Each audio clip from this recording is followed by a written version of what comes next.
Get ready to hear all things Vero Beach on VBN Radio, bringing the community together and the page to life. VBN Radio. Welcome back to VBN Radio. I'm Danielle, the admin of Vero Beach Neighborhood. And I'm Jeff Moore, creator of The Thong. Oh! I love that! Oh my gosh! That's like one of my favorite songs of all time. That's your favorite song of all time? One of, yeah. Wow. Because it's just so catchy. It is catchy. Like, even kids today know that song.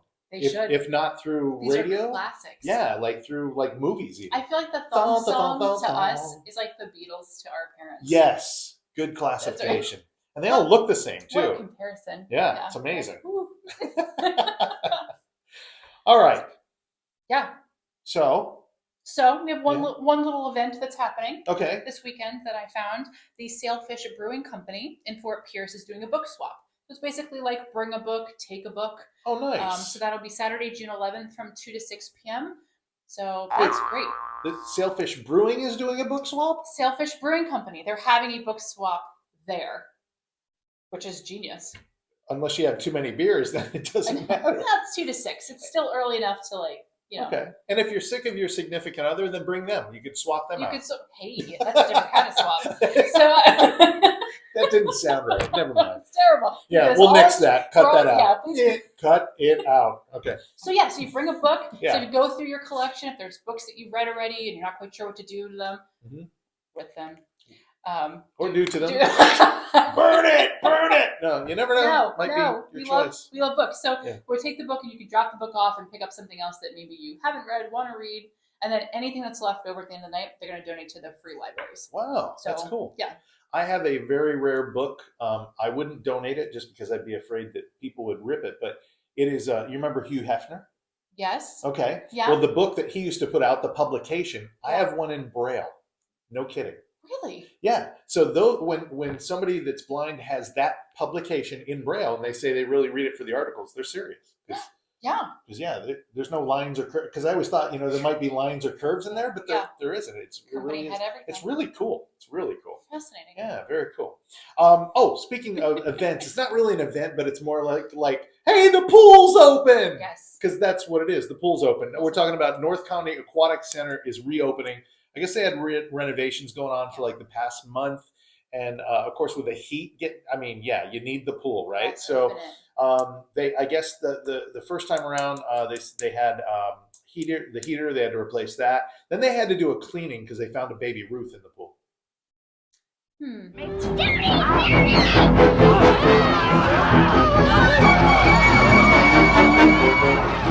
touch it. Some of you that get that, put it in the comments below. You know what I'm talking about. Went right over her head. And when she reads it, I bet you she's going to be like, oh my gosh. Yep, okay, you get a baby Ruth in the pool. All right, anyway. And by the way, in the pool, though, this is just for the young ones, just to let them know, the blue dye is working. So if you get in the pool and you don't get out of the pool to use the men's room, the blue dye is going to be all around you. So just know that. But no, they had to do the cleaning. They repainted the pool, too, to make it all pretty. So, pool's back open. Good stuff. Woo! Fantastic. All right. So you had a little bit of a problem, or not you, but your papa. Yeah. What happened? Somebody's stealing their internet. How did they know that? Taking their internet because they happened to be on vacation and there was mega use. And then now that they're back, there's like all these things. Like there's a login, and they're like, these aren't our devices, so they pauses it. Take that, you internet. You hacker. You know what I mean? So when you say like mega use, like they were sending and receiving information? Or? So just so much use of internet that my parents got an overage charge. And he was like, hello, we were on vacation for these weeks. Yeah. Yeah. So do they know who did it? Like No, but they're going to find you. They're coming after you. They're looking. Comcast is looking. That's kind of crazy. It's a little creepy. So let's say you didn't know and it happened, but now you're trying again and you're being paused or blocked. Right. Why do you keep trying? Why do you keep switching your... Right. That's creepy. That is creepy. Yeah, I think it's creepy.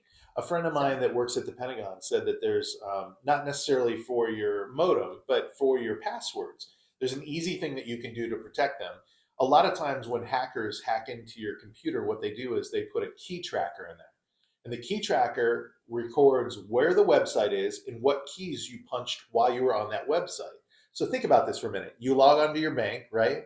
And one of the first two things you're putting in is your username and your password. Well, what it does is when you're logging in, boom, boom, boom, as you're keying in, it's recording those keys. And then that sends back information to the hacker continuously. It's nonstop. So my buddy that works at the Pentagon said, easy fix on this. When you go to put your password in, put an additional five keystrokes. Doesn't matter whether they're numbers, letters, whatever. When you put those 5 keystrokes in, or 4, or 3, or 2, you make it up.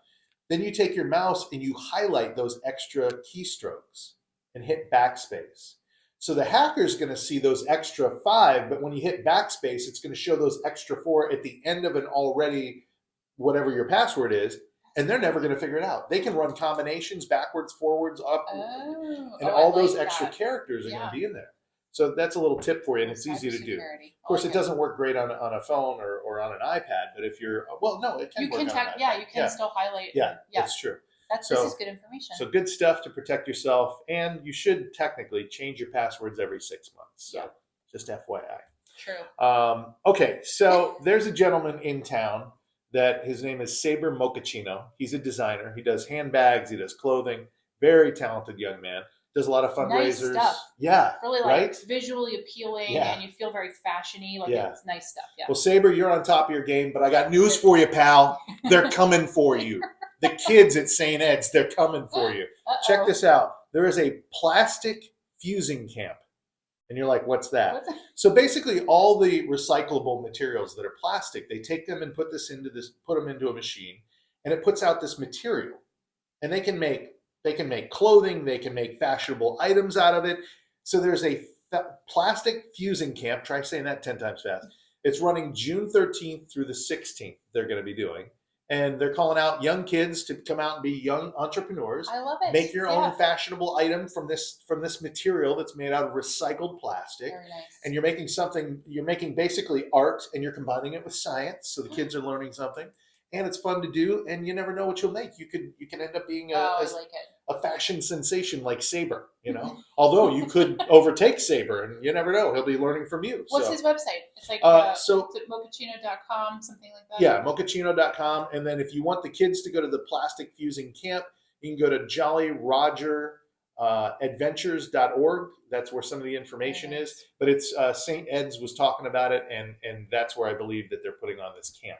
So check that out. It's kind of cool, right? It is cool. And if you're a parent of one of the kids attending this and you have photos, please let me know. We would love to feature that on Vero Beach Neighborhood, because that's something, everyone should have eyes on that. Absolutely. So, and if there's any other camp, any of the schools, any of the, anything, message us and we will showcase that for you, because, I love a camp. Oh, yeah. Yeah, they do cool stuff. Actually, I would, if they let adults go to that, I would go to that just because it sounds really fun. Yeah. And again, scarf. Side. That's right. That's what. Well, I used to crochet. Did you? I can see. You learn all these cool, fun things, right? Wait, what was your musical instrument? Hammer dulcimer. A hammer dulcimer. And I crochet, so not knit, crochet. And she listens to rap music. And I listen to rap music. Does any of this make sense right now? Like nothing made. One of these things is not like the other. I love it all. That's amazing. So yeah, you used to make blankets or scarves because squares and rectangles. Yeah. And because we live in Florida, so what did you do with those? I left them up north. Okay, that makes more sense. Okay, the mystery has been solved. That's right. All right. So by the way, we want to hear from you if there's anything that you're waiting for us to do. Or anything, ideas for the show. We'd love to hear from you. Actually, we heard some really good ideas recently. Got a couple of calls. Yeah. And so that we have some exciting things in the works, I think. Yeah, coming up. Yeah. For sure. I like to keep it exciting on Vero Beach Neighborhood. Yes, always doing something, always helping someone. That's the point. You never know what's going to happen. You never know. Oh, sorry. Even that. Yeah. See? All right. Well, thank you for watching. Have a wonderful week. All right.